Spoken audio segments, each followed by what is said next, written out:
दोस्तों, कांग्रेस पार्टी पर अक्सर ये इल्ज़ाम लगाया जाता है कि कांग्रेस पार्टी मुसलमानों की हितैषी पार्टी है, हिंदुओं के साथ षड्यंत्र करती है। यही नहीं, अपने पिछले तमाम कार्यकालों में हिंदुओं को सताने का कार्य किया, बल्कि मुसलमानों को आगे बढ़ाया। हिंदू धर्म को मानने जानने वाले लोगों को धर्म परिवर्तन के लिए उकसाया, करवाया।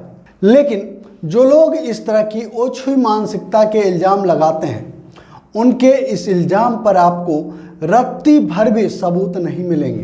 दोस्तों, अगर इसमें रत्ती भर भी सच्चाई होती तो हजार या लाख ना सही, कम से कम 100 रिचेस्ट पर्सन तो मुसलमानों में से होते, लेकिन ऐसा कुछ भी नहीं है। खैर, मैं राहुल गांधी का ये तस्वीर आपके सामने पेश करता हूँ। जरा इस तस्वीर को गौर से देखिए। एक मुस्लिम बच्चे को राहुल गांधी भारत जोड़ो यात्रा के दौरान अपना आशीर्वाद दे रहे हैं। इस तस्वीर को वायरल करके भाजपाइयों ने राहुल गांधी पर हमला बोला। लेकिन मैं आपको बताऊं, आज ये बात किसी से छिपी हुई नहीं है कि भारतीय जनता पार्टी ने, मोदी और अमित शाह की जोड़ी ने एक साजिश के तहत कांग्रेस को एक खास धर्म के गले लपेट दिया है।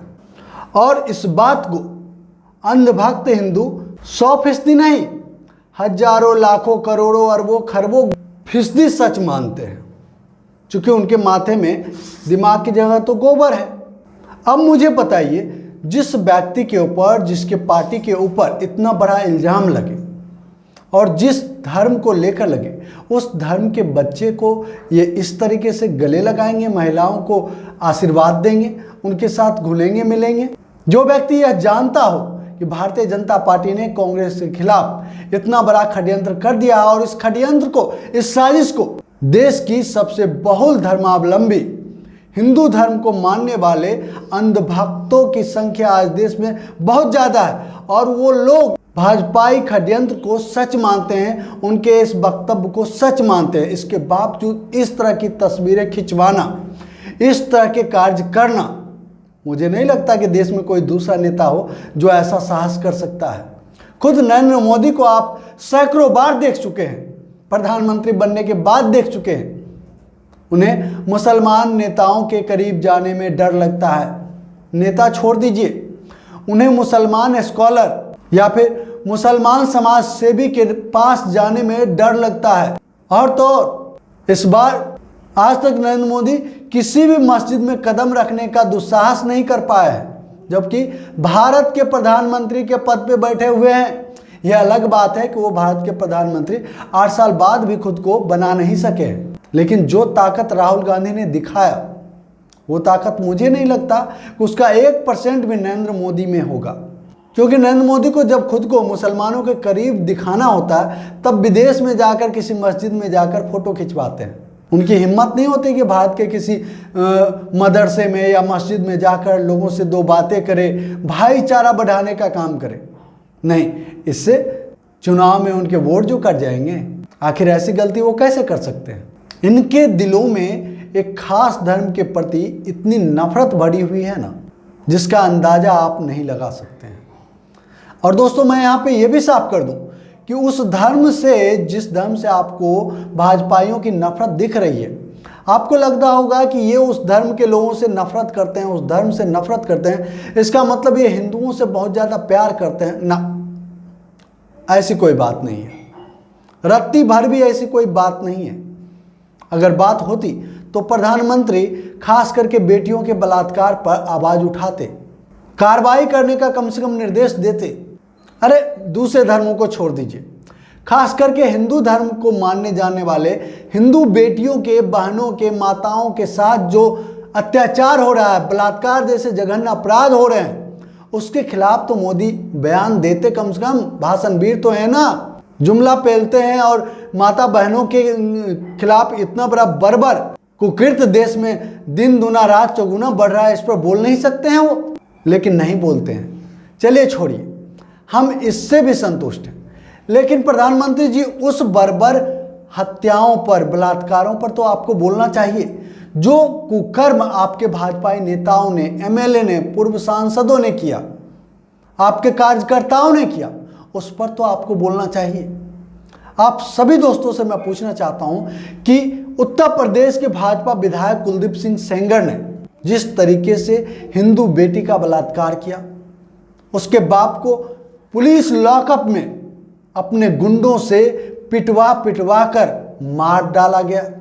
यही नहीं, जो बचे उसके परिवार के लोगों को जब वो लोग कार से जा रहे थे तो उनको ट्रक से कुचलवा दिया गया।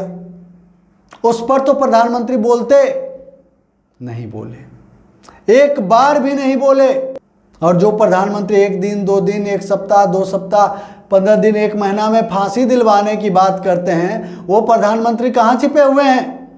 कुलदीप सिंह सेंगर पिछले 7-8 सालों से जेल में मजे कर रहा है, आप फांसी की बात करते हैं। और तो और साथियों, इनके पूर्व सांसद और अटल जी के सरकार में पूर्व मंत्री स्वामी चिन्मयानंद उस हिंदू बेटी से मालिश करवाता हुआ, कुकर्म करता हुआ वीडियो भी वायरल हुआ था। क्या हुआ था? उस बेटी को ही उल्टा लॉकअप में बंद करवा दिया गया, जेल भेज दिया गया। आज तक उस बेटी को न्याय मिला है? कोई पूछने वाला नहीं।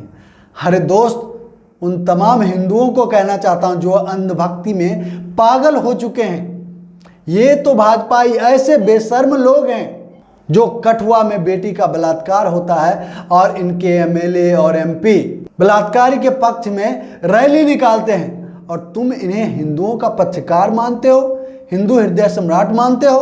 अगर रत्ती भर भी दिमाग में कुछ दिमाग नाम का कीड़ा बचा हुआ है ना, तो धर्म को भूल जाओ और वर्तमान भारत का सबसे बड़ा धर्म हमारा संविधान है, उसका पालन करो।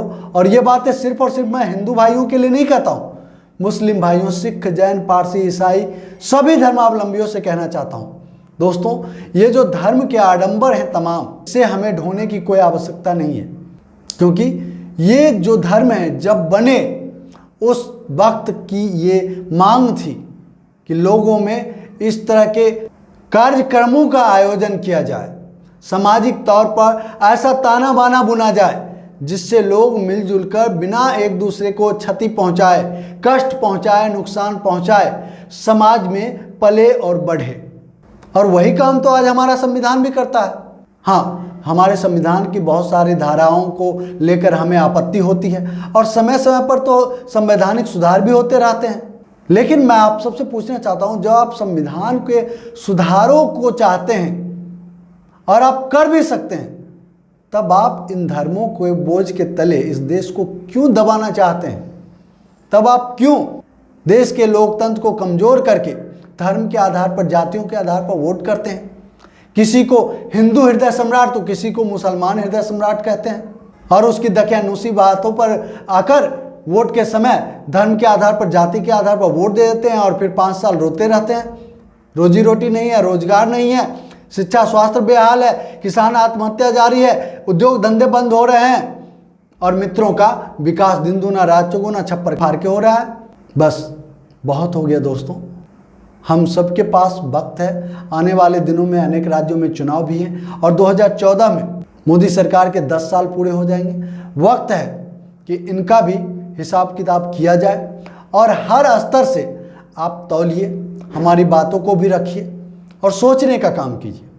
देखिए, जो भी आपको सच लगे उस पर आप अमल कीजिए, बिना किसी के बातों में उलझे। खास करके किसी भी राजनेता के जाति आधारित, धर्म आधारित किसी भी बात को लेकर आप अपनी कोई राय ना बनाएं। इस टॉपिक पर इतना ही। अगर हमारी बातें आपको अच्छी लगी, सच्ची लगी, वीडियो को लाइक कीजिएगा, शेयर जरूर कीजिएगा और जो दोस्त पहली बार हमारे चैनल पर, आपसे निवेदन है हमारे चैनल को सब्सक्राइब कर लें और घंटी के बटन को जोर दबा दें ताकि हमारा हर एक वीडियो सबसे पहले आपको मिले। जय हिंद, जय भारत, जय संविधान।